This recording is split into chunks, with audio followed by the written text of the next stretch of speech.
1951 Ford Custom. Average price is $16,759.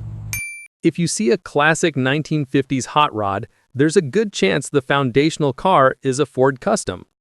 The use of this car as a project car in modern times has helped keep the market price low, making the Custom an affordable choice.